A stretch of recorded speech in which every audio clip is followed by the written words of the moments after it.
Welcome to Recaply X,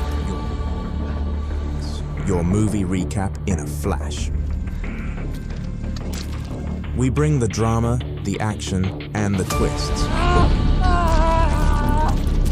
in minutes. The movie begins with a young man named Cameron, who works at an ice cream shop. One day, he wakes up to find Diana next to him.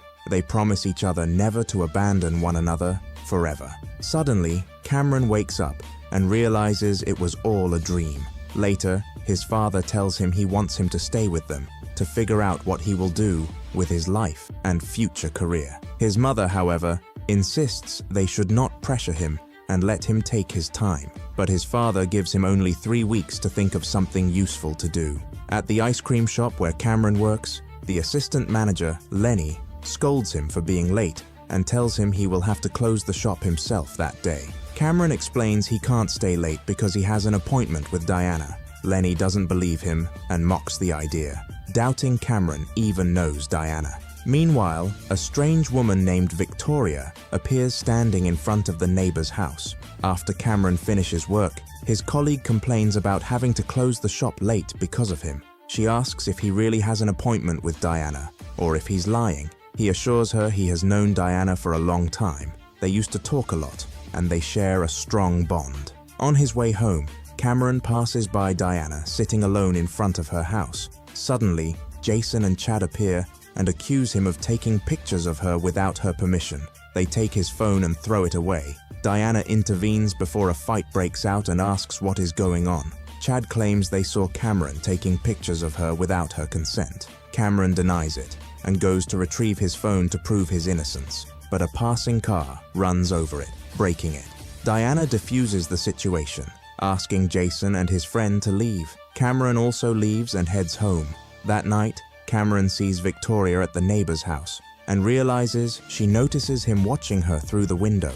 Later, his father finds out about the broken phone and refuses to buy him a new one, saying he should have stood up for himself. Suddenly, the doorbell rings. Cameron checks the door camera and sees Victoria, becoming terrified she might tell his father he was spying on her. But when he opens the door, he finds Diana instead. Surprised, he asks her about Victoria, but she claims she hasn't seen anyone and doesn't know who he's talking about. They go to a restaurant for dinner, where Diana apologizes for his phone being broken because of her. At that moment, Cameron spots his friend Martin from afar. Diana tries to stop him from calling Martin over, but he doesn't listen.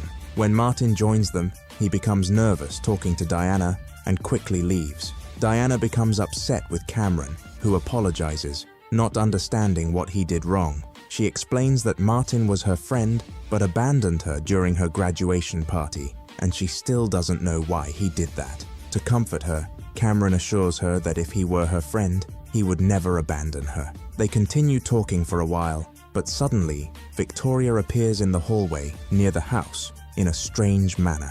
Cameron quickly excuses himself from Diana and runs to his room. He looks out the window at Victoria, who is staring back at him. Frightened, he closes the window quickly. When he looks again, he finds her inside his room.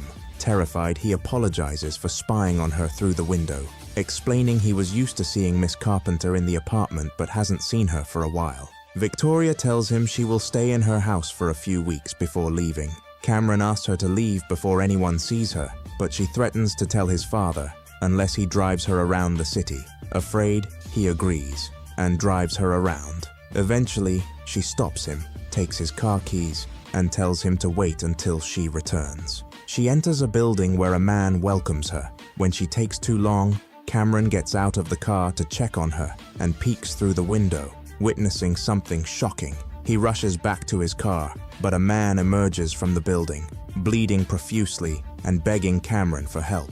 The man leaves bloodstains on the car window. Suddenly, Victoria appears behind the man, bites his neck, and kills him. She gets into the car with Cameron, who is horrified by what he just witnessed. It becomes clear that Victoria is a vampire. She tells Cameron that he must accompany her wherever she goes, or she will kill him. After they return home, she tells him he must trust her, and then leaves. The next day, Cameron's father notices blood on the car and asks him about it. Victoria arrives at that moment and explains that Cameron hit a deer on the road. She also tells his father she knows Cameron hasn't paid his car insurance and offers to pay it all if he drives her to her destinations every day. Cameron protests, but his father sees no problem with it. Later, Martin approaches Cameron, asking him to reconcile with Diana because he doesn't know how to handle the situation. Martin then goes to Diana, asking for forgiveness and another chance. That night, Cameron takes Victoria to another location and waits in the car for her return. After some time, he sees a body being thrown near the car, leaving him shocked and unsure of what to do. Victoria returns to the car with blood on her hands, drinking it.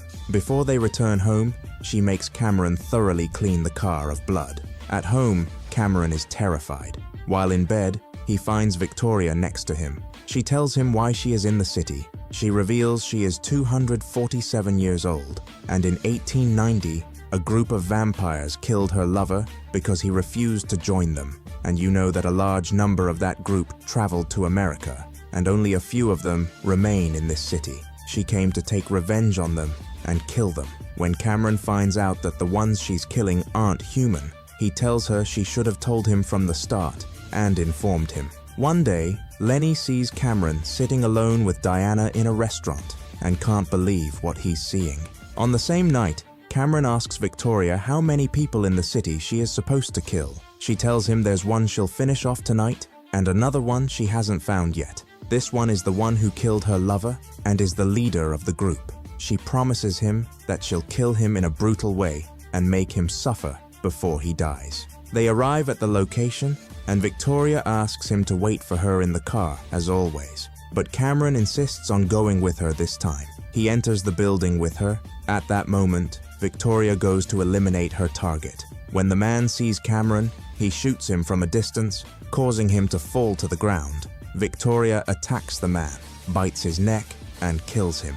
Afterward, she checks on Cameron, who tells her he was pretending to be hit by the bullet to distract the vampire. She warns him that he must listen to her, as he could have died. Before they part ways, he tells her he can't go anywhere with her tomorrow because he has an appointment with his friend Martin and Diana. She agrees and tells him it's no problem. The next day, Liz invites him to a musical concert because her friends are performing in it. Cameron refuses, saying he's very busy these days. Later, we see Cameron sitting in a restaurant with Martin and Diana. They reminisce about college days, and he jokes about how Martin was terrible at baseball. At one point, Diana excuses herself to go to the bathroom. After she leaves, Victoria arrives, takes Cameron, and leaves. Victoria asks him who was sitting with them, and he tells her it was Diana, whom he's loved for a long time since the first time he saw her in college. When she asks about Martin, he tells her that Martin is his friend who loves Diana just as much as he does. Martin is with them because they had a falling out, and he's helping reconcile them. Victoria is very surprised by his words and doesn't understand his personality. He tells her that Diana will spend some time with Martin, after which she'll discover how boring he is and leave him again. While they're in the car together, Cameron points out Chad and Jason and tells her they always bother him and beat him up whenever they see him, and he doesn't know how to deal with them. Victoria gets out of the car, goes to them, and insults them. Chad refuses to hit her and instead goes to Cameron, continuing to beat him up, while Cameron doesn't even defend himself. Victoria goes to Diana's clothing store and meets her there. At the same time, Cameron is with Liz and senses that she likes him. He tells her that from now on, he'll take better care of himself and accepts her invitation to her friend's concert. Liz is very happy about this, especially since he accepted her invitation. That night, Cameron prepares himself to meet Liz. As he's leaving the house and about to get into his car, he sees Diana's car parked in front of Victoria's house. He becomes curious and decides to find out what's going on. He sneaks up to the house and looks through the window, seeing them sitting together. Meanwhile, Liz is waiting for him at the concert and doesn't know how to reach him.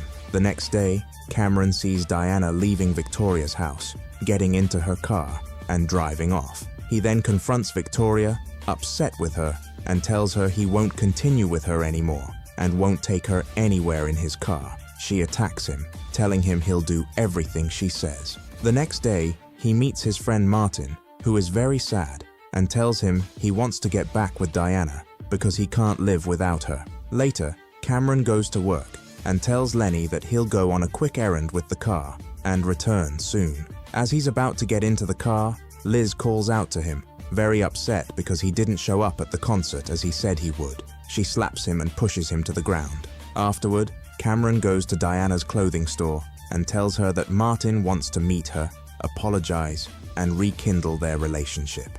On the same day, his mother gives him a new phone, telling him not to tell his father about it and to keep it a secret between them. Cameron is very happy and thanks her. Martin meets Cameron and tells him he doesn't know what to say to Diana when he sees her. Cameron tells him to wear an earpiece, and he'll tell him what to say. If Diana asks about the earpiece, he should say he's waiting for an important call from the baseball team he plays for.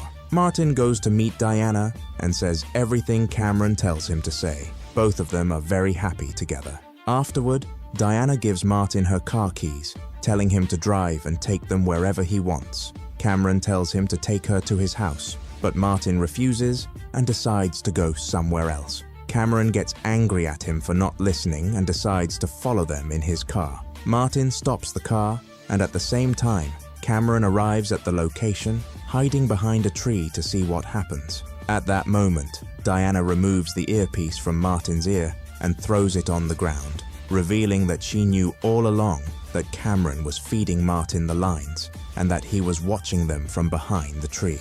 At that moment, Diana bites Martin's neck, and Cameron realizes she's a vampire. He can't believe what he's seeing and runs away from the scene in shock. Cameron goes to the ice cream shop where he works and asks about Liz. Lenny tells him he doesn't know her whereabouts. Cameron leaves the shop and finds Diana in front of him. He tells her to stay away from him because she killed his friend. She tells him that Martin is still alive and didn't die. She takes him and opens the car trunk, revealing Martin unconscious inside. She explains that she bit him to give him strength and make him the best player on the baseball team. Cameron accuses her of betraying him all these past years and not telling him the truth about herself. She responds that she tried to tell him before, but couldn't. He asks her why she waited so long, and she says she was afraid he would reject her and treat her badly. At that moment, she confesses that she has loved him since the first day she saw him. Cameron struggles to process what he's hearing.